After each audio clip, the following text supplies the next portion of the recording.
बिस्मिल्लाहिर्रहमानिर्रहीम। अस्सलामु अलैकुम वरहमतुल्लाहि वबरकातुहू। आज का जो हमारा टॉपिक है टेक्निकल रिपोर्ट राइटिंग के कोर्स में, दैट इज़ अबाउट आउटलाइनिंग। जिस तरह हम पहले कुछ देख चुके हैं एब्स्ट्रैक्ट के बारे में, कि इससे पिछले लेक्चर में कि एब्स्ट्रैक्ट क्या होता है, कि एब्स्ट्रैक्ट में हम चीज़ों को समराइज्ड या कंडेंस्ड फॉर्म में रिप्रेजेंट करते हैं, यानी कि एक लार्जर टेक्स्ट को, जो कि आपकी रिपोर्ट हो सकती है या आपका कोई रिसर्च पेपर हो सकता है, उसको हम एक स्मॉलर या शॉर्टर या कंडेंस्ड या समराइज्ड फॉर्म में जो है वो रिप्रेजेंट करते हैं और एक स्टैंड अलोन यूनिट के तौर पे हम उस एब्स्ट्रैक्ट को लिखते हैं। उसी तरह जो है ना, और जिस तरह हमने नोट टेकिंग पढ़ा है कि नोट्स जो है वो भी एक स्मार्ट शॉर्टर फॉर्म होते हैं एक बड़े टेक्स्ट का, तो इसी तरह आउटलाइनिंग है। आउटलाइनिंग जिस तरह हमें नाम से पता चलता है, किसी भी चीज़ की जो आउटलाइन होती है वो हमें ये बताती है हमेशा कि उस चीज़ के अंदर क्या आ रहा है, मतलब उस चीज़ की डिटेल जो है वो क्या होगी, तो उसकी डिटेल को शॉर्टर फॉर्म में कन्वर्ट करने के लिए हम जो है आउटलाइनिंग यूज़ करते हैं। तो आउटलाइनिंग किसी भी एक डिटेल्ड डॉक्यूमेंट की शॉर्टर फॉर्म हो सकती है। तो आज का जो फॉर्मल जो टाइटल है हमारे लेक्चर का, that is outlining organization and cohesion. तो इसको हम फॉर्मली स्टार्ट करते हैं।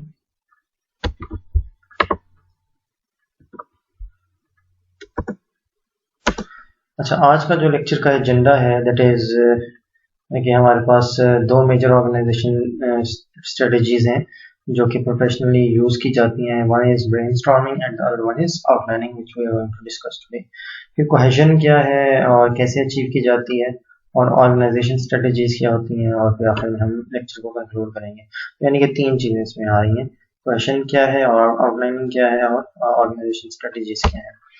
अच्छा, स्कॉलरली राइटिंग जो होती है, स्कॉलरली राइटिंग से मुराद आपकी जितनी भी एकेडमिक राइटिंग है, यानी कि आप जो रिपोर्ट लिखते हैं या कोई भी जो है पेपर लिखते हैं, रिसर्च पेपर, वो सारा उसमें आता है। The organization of scholarly writing is simply the organization of an argument. लाजमी बात है कि आप कोई आर्ग्यूमेंट उसमें जो है वो बिल्डअप कर रहे होते हैं। अच्छा, लॉजिकल हो सकती है वो। लॉजिकल कैसे? Conclusions follow naturally from assumptions and reasoning. जिस तरह हमने बात की थी साइंटिफिक मेथड की, कि साइंटिफिक मेथड में हम सबसे पहले कुछ चीज़ें एज्यूम कर लेते हैं हाइपोथेसिस के ज़रिए से, और फिर ये प्रूव करने की कोशिश करते हैं एक्सपेरिमेंटल बेसिस पे कि वो हाइपोथेसिस ठीक था या गलत था। तो ये लॉजिकल रीजनिंग कहलाती है। हायरार्किकल क्या हो सकती है? Thesis, major reason, supporting evidence, conclusion. यानी जो एविडेंसेस आपके पास आते हैं वो सपोर्ट करते हैं रीजंस उनको, और आखिर में हम चीज़ों को कंक्लूड करते हैं। तो ये दोनों चीज़ें हो सकती हैं, लॉजिकल भी और हायरार्किकल भी। Since writing is the expression of your thoughts, you must first organize your ideas. जो चीज़ आप लिख रहे होते हैं वो आपकी सोच की अक्कासी करती है, तो इसलिए आपने अपने आइडियाज़ को सबसे पहले जहन के अंदर, अपने माइंड के अंदर ऑर्गेनाइज करना होता है, तभी आप कोई ऑर्गेनाइज चीज़ लिख सकते हैं। या फिर आप कोई चीज़ पहले रफ लिखें और फिर उसको ऑर्गेनाइज करने की कोशिश करें। So organization begins during the research process. हम पहले भी देख चुके हैं। Determine thesis, find, evaluate, classify sources and supporting evidence. इसके जरिए से हम जो है वो राइटिंग करते हैं। तो फिर हमने शुरू में जैसे कहा था कि हम दो मेजर ऑर्गेनाइजेशन स्ट्रेटजीज को जो है वो स्टडी करेंगे, जिसमें से एक जो है वो ब्रेनस्टॉर्मिंग और दूसरी जो है आउटलाइनिंग है। ब्रेनस्टॉर्मिंग क्या होता है? उसमें केओस परमिटेड है। What do I want to achieve in this paper? Brainstorming यानी कि अपनी ब्रेनस्टॉर्मिंग इंसान करता है, यानी कि अपने आप से कुछ सवाल पूछते हैं। तो वो सवाल क्या हो सकते हैं कि what do I want to achieve in this paper? जो आप पेपर लिखने जा रहे हैं या जो आप रिपोर्ट लिखने जा रहे हैं, उसके बारे में आप पूछते हैं कि मैं इस पेपर से, इस रिपोर्ट से क्या अचीव करना चाहता हूँ। What is my research question? हमने पहले भी पढ़ा है रिसर्च मेथड में कि रिसर्च करने में जो सबसे इम्पोर्टेंट चीज़ है वो यही है, to identify your research question. So what do I want to argue? Argument की जिसने बात की, तो आर्ग्यू किस बात पे आप कर रहे हैं? What are the ways I can go about answering my research question? What sources will help me to support my argument? ये सारे वो सवाल हैं जो कि आप अपने आप से पूछेंगे before writing your research paper और रिपोर्ट, जो कि एक ब्रेनस्टॉर्मिंग कहलाएगी। जो दूसरा ऑर्गेनाइजेशन स्ट्रेटजी है वो है हमारे पास आउटलाइनिंग। आउटलाइनिंग में क्या? Evolving organization helps a writer to determine what to write and the order in which to write it। यानी कि ऑर्गेनाइजेशन का मतलब ये है कि आपने क्या लिखना है और किस ऑर्डर में लिखना है, ये आपको पता होना चाहिए। helps a writer to reflect on what she has written या he has written and the order in which he or she wrote it। reverse outlining यानी कि सबसे पहले तो आपने ये देखना होगा कि उसने अगर लिख ली है कोई चीज़ तो वो किस ऑर्डर में लिखी है, तो वो ऑर्डर आपने देखना होगा जो कि एक रिवर्स आउटलाइनिंग कहलाती है। When should I be outlining, अब ये वो चीज़ें हैं जो कि 5 Ws में आती हैं कि आप किस वक्त आउटलाइनिंग करेंगे, ठीक है। तो उसका एक तरीका तो ये हो सकता है कि बिफोर राइटिंग या ड्यूरिंग रिसर्च, यानी कि ड्यूरिंग रिसर्च का मतलब ये है कि जिस तरह आप फाइनली ये प्रोजेक्ट करते हैं, तो फाइनली ये प्रोजेक्ट की एक इम्प्लीमेंटेशन होती है हार्डवेयर की या सॉफ्टवेयर की, प्रोग्रामिंग बेस्ड वो आपका रिसर्च फेज होता है, एक्सक्यूज मी। और उसके बाद फिर ये होता है कि जो है ना, जब आपका सारा काम कंप्लीट हो जाता है और आप अपने डिजायर्ड गोल्स को या ऑब्जेक्टिव्स को अचीव कर लेते हैं, तो फिर आप एट द एंड जो है वो राइटिंग स्टार्ट करते हैं। तो आउटलाइनिंग का काम आप राइटिंग से पहले, यानी कि आपकी जो इम्प्लीमेंटेशन है हार्डवेयर की या सॉफ्टवेयर की, उसके दौरान भी कर सकते हैं। उससे मुराद क्या है, settle on a thesis, find support for it, organise evidence in a hierarchical way. तो ये आपका बिफोर राइटिंग हो जाएगा। इसको आप राइटिंग के दौरान भी कर सकते हैं, यानी कि आपने पूरी रिसर्च कंप्लीट कर ली और राइटिंग स्टार्ट कर दी, अब राइटिंग के दौरान भी आप कर सकते हैं। तो जो कि एक इटरेटिव प्रोसेस कहलाता है। तो इसमें क्या हो सकता है, am I making the points I set out to make, are there key points that my argument is missing, are there unnecessary points evidence that I can omit from the paper, यानी कि कोई चीज extra भी नहीं होनी चाहिए, कोई चीज मिसिंग भी नहीं होनी चाहिए, और एक कंसाइज्ड चीज होनी चाहिए हमारे पास। जैसे हमने 7 C's में पढ़ा था, ये एक चीज उसमें कंसाइजनेस होती है। तो कंसाइजनेस का मतलब यही है कि आपको कोई की पॉइंट मिस नहीं करना और कोई अननेसेसरी चीज भी उसमें नहीं होनी चाहिए। और तीसरी चीज हम आउटलाइनिंग कब कर सकते हैं, आफ्टर राइटिंग या ड्यूरिंग रिविजन। आपने बहुत सारा, यानी कि आपने इम्प्लीमेंटेशन भी कर दी हार्डवेयर सॉफ्टवेयर की, आपने राइटिंग भी कर दी, अब आप उस रिपोर्ट को रिवाइज कर रहे हैं या पेपर को रिवाइज कर रहे हैं, रिवीजन कर रहे हैं उसकी, उसके दौरान भी आप जो है आउटलाइनिंग कर सकते हैं। तो उसके दौरान अगर करेंगे तो सवाल क्या हो सकता है कि does my paper accomplish what I set out to accomplish. अब क्योंकि आप पेपर लिख चुके हैं, इसलिए अपने आप से आप पूछ रहे हैं कि जिस काम के लिए आपने पेपर लिखा था वो काम पूरा हुआ या नहीं हुआ। डिड आई से true did I stay true to my original outline? If not, is my actual organization better than the one I proposed? यानी कि जो है ना, वो आपकी जो आउटलाइनिंग है वो वही है जो आपने शुरू में डिफाइन की थी, और अगर वो है तो ठीक है, और अगर वो नहीं है तो फिर दोनों में से जो कौन सी बेहतर है ये आपने बताना होगा। अच्छा जी, ये तो जवाब था इस सवाल का कि आपको आउटलाइनिंग कब करनी चाहिए। तो 3 डिफरेंट तरीकों से या 3 डिफरेंट टाइम्स पे आप आउटलाइनिंग कर सकते हैं। राइटिंग से पहले कर सकते हैं, राइटिंग के दौरान कर सकते हैं, और राइटिंग के बाद भी कर सकते हैं। अच्छा, उसके बाद there are 2 types of outlining. One is point based outlining.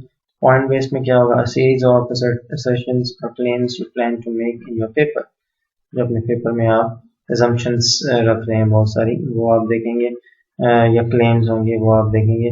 Supporting evidence और रीजनिंग अंडर ईच क्लेम। और फिर क्या करना होगा कि जो आप क्लेम कर रहे हैं, मतलब 4 या 5 या 10 क्लेम्स कर रहे हैं, तो हर क्लेम के अगेंस्ट आपको सपोर्टिंग एविडेंस चाहिए होगा, वो आप देखेंगे कहाँ से आएगा। Organizing series from beginning to end as links in a chain of reasoning. और हर चीज़ एक ऑर्गेनाइज्ड फॉर्म में होनी चाहिए, तो जिसके लिए आपको हर चीज़ को जो है एक ऑर्गेनाइज्ड फॉर्म में रिप्रेजेंट करना पड़ेगा, यानी कि कोई पॉइंट में मिस नहीं होना चाहिए। Second type of outlining is paragraph outlining. So a series of topic sentences which will begin each of the paragraphs in your paper. पहली वाली जो थी वो पॉइंट बेस्ड थी, तो पॉइंट्स की बेस पे चल रही थी। दूसरी वाली जो पैराग्राफ है, और हर पैराग्राफ, जैसे हम पैराग्राफ लिखते हैं तो पैराग्राफ जो हम न्यू पैराग्राफ जब भी लिखते हैं तो उसका मतलब ये होता है कि आप कोई नई बात करने लगे हैं, पिछली चीज खत्म हो गई है, इस वजह से आप न्यू पैराग्राफ की तरफ जा रहे हैं। और वही बेस है आपकी पैराग्राफ बेस्ड आउटलाइनिंग की, कि आप जब भी नया पैराग्राफ शुरू करेंगे तो नई बात करेंगे, या नई बात करनी है तो नया पैराग्राफ शुरू करेंगे। Each paragraph's topic sentence should state the main idea of the paragraph. Start जो है main idea से होगा और आगे जाके आप उसको explain करेंगे। Examine sequence of points. Can you understand the argument being made without reading the details of the paper? यानी कि अगर आप सिर्फ और सिर्फ मेन आइडियाज पढ़ रहे हैं और डिटेल नहीं पढ़ रहे, तो तब भी आपको उसकी सारे आर्गुमेंट्स का आइडिया हो जाना चाहिए। एक अच्छी आउटलाइनिंग की निशानी ही ये है कि आप सिर्फ आउटलाइनिंग पढ़ रहे हैं या आउटलाइन पढ़ रहे हैं और उसको पढ़ के आपको पूरे पेपर का अंदाजा हो जाए। आउटलाइनिंग एक्टिविटी में जो है ना, वो एक सैम्पल पेपर दिया गया, flawed paired testing still best bet in identifying racial segregation in the housing market, what is the thesis of the paper, papers paragraph outline, does it work. अब देखिए यहाँ पे आपको सिर्फ और सिर्फ एक पेपर का टाइटल दिया गया है, टाइटल समझ नहीं है, उसकी आउटलाइन दी गई है, यानी कि आप देख लेंगे तकरीबन 3 लाइंस का जो है ये आउटलाइनिंग है। तो अब आपको ये कहा जा सकता है कि इन 3 लाइंस की बेस पे आप पूरा पेपर लिखें, यानी कि ये जो 3 लाइंस हैं ये एक पूरे बड़े से पेपर की आउटलाइन है और इस आउटलाइन पे आप पूरा पेपर लिखें, और पेपर्स पैराग्राफ आउटलाइन भी लिख सकते हैं और आप डायरेक्ट वर्क ऑन दैट, ठीक है। तो ये तो था आउटलाइनिंग से रिलेटेड। आगे जो है वो है क्वेश्चन। सबसे पहले हम देखेंगे what is question. Question is the way in which writing sticks together, यानी कि वो जो सीक्वेंस होता है चीज़ों के अंदर, चीज़ों के दरमियान में, जिसको हम उर्दू में रब्त कहते हैं आपस में, वो जो है क्वेश्चन कहलाती है, यानी कि वो कायम रहनी चाहिए। क्वेश्चन के जरिए से हम असल में दो चीज़ें जो लिखी हुई हैं, जो किसी दो चीज़ें, यानी कि दो चीज़ों का मतलब ये है कि दो ऐसे सेंटेंस या दो पैराग्राफ्स जो अलग हो रहे हैं एक दूसरे से, उन दोनों के दरमियान में कोई एक लिंक होना चाहिए, ठीक है। Organization played out at a micro level, section by section, paragraph by paragraph, sentence by sentence, यानी कि आप समझें कि अगर इसको एक बहुत छोटे लेवल से स्टार्ट करें तो 2 सेंटेंसेस के दरमियान में क्वेश्चन होनी चाहिए, ठीक है। उसके बाद 2 पैराग्राफ्स के दरमियान क्वेश्चन होनी चाहिए, उसके बाद 2 सब हेडिंग्स के दरमियान क्वेश्चन होनी चाहिए, फिर 2 हेडिंग्स के दरमियान में क्वेश्चन होनी चाहिए, यानी फिर 2 चैप्टर्स के दरमियान में क्वेश्चन होनी चाहिए, और फिर पूरी रिपोर्ट में क्वेश्चन होनी चाहिए। तो ये आप एक माइक्रो लेवल से स्टार्ट होते होते ऊपर मैक्रो लेवल पर आ सकते हैं। So does the writing make sense, अब आप अपने आप से पूछेंगे जो आपने चीज लिखी है उसमें सेंस है या नहीं। Are the parts of the written argument clearly linked to one another, अब ये सबसे इंपॉर्टेंट क्वेश्चन है जो कि क्वेश्चन से पता चलता है आपको कि अगर तो आपकी राइटिंग में क्वेश्चन है तो जितने भी आर्गुमेंट्स होंगे वो सारे एक दूसरे से अच्छे तरीके से लिंक हो रहे होंगे, और अगर क्वेश्चन मिसिंग है तो हर एक आर्गुमेंट दूसरे आर्गुमेंट से लिंक नहीं हो रहा होगा, कोई ना कोई चीज दरमियान में मिसिंग होगी। तो उस मिसिंग को खत्म करने के लिए हमें क्वेश्चन को रखना उसमें लाजमी होता है, ये क्वेश्चन को उसके अंदर हमने इंश्योर करना होता है। अच्छा, behind rules on what to avoid lies a rule on what to seek. It's the rule of coherence. Make writing hang together. अब ये rule है coherence का या question का कि make writing hang together. ठीक है, the reader can understand writing that hangs together from phrases up to entire books. जैसा पहले ही मैंने कहा है कि आप phrases से start करेंगे, ये सेंटेंसेस से, फ्रेजेस से स्टार्ट करेंगे, फिर सेंटेंसेस पे जाएंगे, फिर पैराग्राफ्स पे जाएंगे, फिर हेडिंग्स पे जाएंगे, फिर चैप्टर्स पे जाएंगे, और चैप्टर से पूरी बुक पे चले जाएंगे। तो ये आहिस्ता आहिस्ता आहिस्ता आप अपने सर्कल को बढ़ाते जाएंगे कि हर चीज को आपस में जो है वो जुड़े होना चाहिए। So she can't understand writing filled with irrelevancies, यानी कि कोई भी शख्स जो है वो ऐसी राइटिंग नहीं समझ सकता जो कि आपस में क्या हो, इररेलेवेंट। अच्छा, more organisation strategies determine your thesis and stick to it, ठीक है। थीसिस आपने अपना जो है वो देखना है क्या है, और उसको स्टिक उस पर ही रहना है, ठीक है। What problem are you attempting to solve, जो आपका रिसर्च क्वेश्चन है या जो स्टेटमेंट ऑफ प्रॉब्लम है या प्रॉब्लम स्टेटमेंट है, वो उसी पे आपने रहना होगा और उसी को सॉल्व करने के लिए आंसर करने होंगे। What are the possible answers to your research question? फिर आपके रिसर्च क्वेश्चन के एक से ज़्यादा पॉसिबल आंसर्स हो सकते हैं और आप उसमें से फिर कौन सा मेथड चूज करते हैं वो आपने देखना है।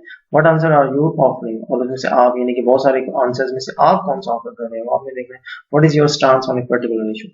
पर्टिकुलर इश्यू पे आपका क्या स्टांस है वो देखेंगे। Structure your paper around your argument, और अपने पेपर को आपने उस आर्ग्यूमेंट के इर्द गिर्द ही चलाना है जो कि आपने शुरू में रखा है। Communicate your main point immediately, और हमेशा ये देखा जाता है कि इंट्रोडक्शन जो है वो एक छोटा होता है, बहुत कम होता है, और उसके बाद आप अपने मेन आइडिया की तरफ आ जाते हैं। तो इसलिए आपने इंट्रोडक्शन को छोटा रखते हुए, शॉर्टर रखते हुए अपने मेन आइडिया की तरफ आ जाना है। Give your reader a sense of where you are going with the paper, especially long papers, यानी कि आमतौर पे जितना डॉक्यूमेंट आपका बड़ा होगा, पेपर बड़ा होगा या रिपोर्ट बड़ी होगी, उसमें इररेलेवेंसीज आने के ज़्यादा चांसेस होंगे। तो उसमें आपको ज़रूरी होगा कि अपने रीडर को ये सेंस देनी होगी कि आपका पेपर जो है वो किस तरफ जा रहा है। लॉजिक एंड हायरार्की, पहले भी हमने देखा था कि चीज़ें लॉजिकल भी हो सकती हैं और हायरार्किकल भी हो सकती हैं। So major reasons for your thesis क्या है? Supporting evidence for each reason, हर रीजन के लिए सपोर्टिंग एविडेंस होना चाहिए।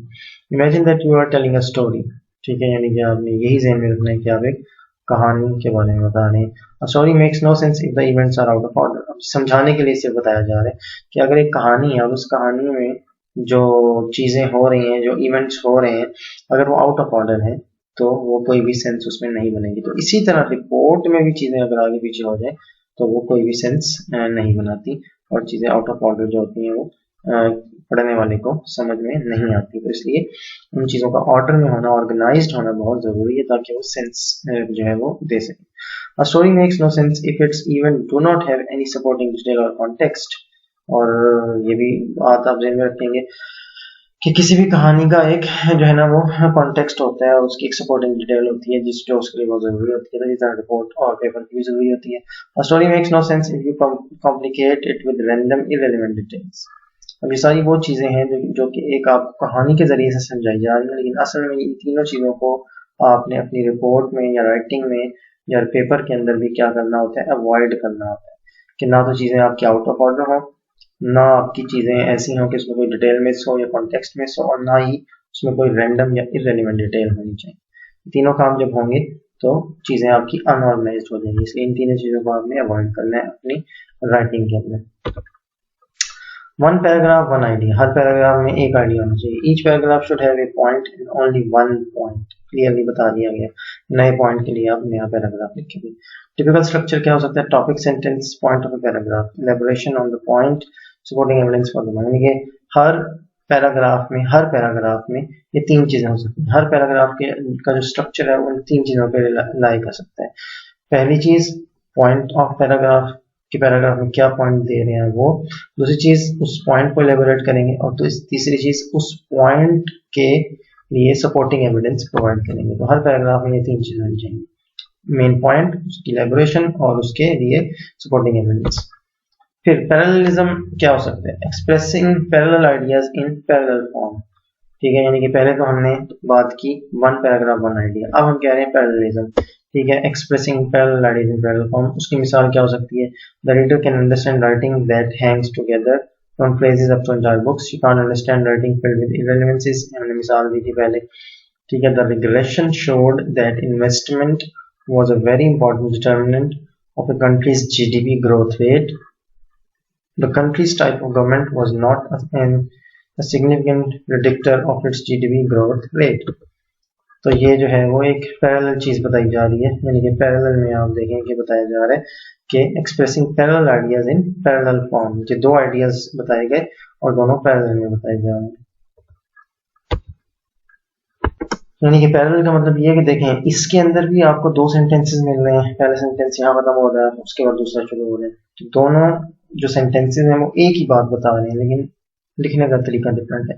इस तरह ये जो पैराग्राफ है इसमें भी दो सेंटेंसेस हैं और दोनों सेंटेंसेस में एक ही बात की जा रही है दोनों सेंटेंसेस में, लेकिन सिर्फ और सिर्फ वर्डिंग का फर्क है। तो ये पैरेलल आइडियाज कहलाते हैं। फिर रेपिटेशन या वेरिएशंस ऑफ कीवर्ड्स। एग्जांपल उसकी क्या है कि recent advances in trade theory highlight the importance of political relationships between trading partners of the volume of trade between trading partners for the volume of trade. These results suggest that a country hoping to increase its volume of trading with its trading partner would do best to focus on the quality of its political relations। इसमें अगर आप देखें तो चीजें जो है वो क्या हो रही हैं, रिपीट हो रही हैं। कौन कौन सी चीजें रिपीट हो रही हैं? दो चीजें रिपीट हो रही हैं। एक पॉलिटिकल रिलेशंस या पॉलिटिकल रिलेशनशिप यहाँ पे आया, फिर यहाँ पे आया। दूसरा क्या है? वॉल्यूम ऑफ ट्रेड यहाँ पे है और वॉल्यूम ऑफ ट्रेडिंग यहाँ पे है। तो असल में इस पैराग्राफ में दो चीजों को आपस में रिलेट किया गया, और वो दो चीजें कौन सी हैं? एक तो वॉल्यूम ऑफ ट्रेड और दूसरा पॉलिटिकल रिलेशनशिप। यानी कि बताने की ये कोशिश की जा रही है कि दो मुल्कों के पॉलिटिकल जो लोग हैं, जो पॉलिटिशियंस हैं, उनके दरमियान में जितना अच्छा रिलेशन होगा उन दोनों मुल्कों का वॉल्यूम ऑफ ट्रेड भी उतना अच्छा होगा, और जितने पॉलिटिकल रिलेशंस आपस में खराब होंगे तो वॉल्यूम ऑफ ट्रेड भी उतना कम होगा या खराब होगा। तो ये दो चीजों को आपस में रिलेट किया जा रहा है, लेकिन रेपिटेशंस के जरिए से या वेरिएशंस ऑफ कीवर्ड्स। अब यहाँ पे पॉलिटिकल रिलेशनशिप्स है, यहाँ पॉलिटिकल रिलेशन है, यहाँ वॉल्यूम ऑफ ट्रेड है, यहाँ वॉल्यूम ऑफ ट्रेडिंग है। दोनों चीजें जो हैं वो यहाँ पे ये और ये एक ही चीज को रिप्रेजेंट कर रहे हैं, लेकिन वर्डिंग का डिफरेंस है। इसी तरह ये और ये भी एक ही चीज को रिप्रेजेंट कर रहे हैं, लेकिन वर्डिंग का डिफरेंस है। तो ये रेपिटेशन या वेरिएशंस ऑफ द कीवर्ड्स कहलाते हैं। और फिर एक और ऑर्गेनाइजेशन स्ट्रेटजी है दैट इज कॉल्ड नॉमिनलाइजेशन या turning verbs into nouns. For example link जो है वो क्या है, एक वर्ब है, उसको हम नाउन में कन्वर्ट कर देंगे तो लिंकेज बन जाएगा। कनेक्ट एक वर्ब है, उसको नाउन में कन्वर्ट करेंगे तो कनेक्शन। ग्रोइंग एक वर्ब है और उसका जो नाउन है वो ग्रोथ बन सकता है। इंक्रीजिंग एक वर्ब है और उसके लिए जो नाउन है वो इंक्रीजेस यानी कि जमा बन सकता है। तो उसको हम कैसे यूज कर सकते हैं, US GDP was steadily increasing over the post war period, these increases in GDP led to a growing standard of living. अब देखिए यहाँ पे दो सेंटेंसेस दिए गए हैं और दोनों सेंटेंसेस में एक ही वर्ड का एक जगह पे वर्ब यूज किया गया है और उसी वर्ड का फिर साथ हमने नाउन यूज किया। तो ये नॉमिनलाइजेशन की स्ट्रेटेजी कहलाती है, जिसमें हम एक ही वर्ड की वर्ब को कन्वर्ट कर देते हैं उसके नाउन में। तो ये आप देखें तो इंक्रीज का ये वर्ब है, आईएनजी वाले फॉर्म है, फोर्थ फॉर्म इंक्रीजिंग, और ये इंक्रीज का क्या है, ये एक नाउन है। ठीक है, ये ई एस वाली वो फॉर्म नहीं है, बल्कि ये इंक्रीज का जो नाउन है उसका प्लूरल है इंक्रीजेज, यानी कि दीज इंक्रीजेज, दीज बता रहे हैं कि ये क्या है, प्लूरल है।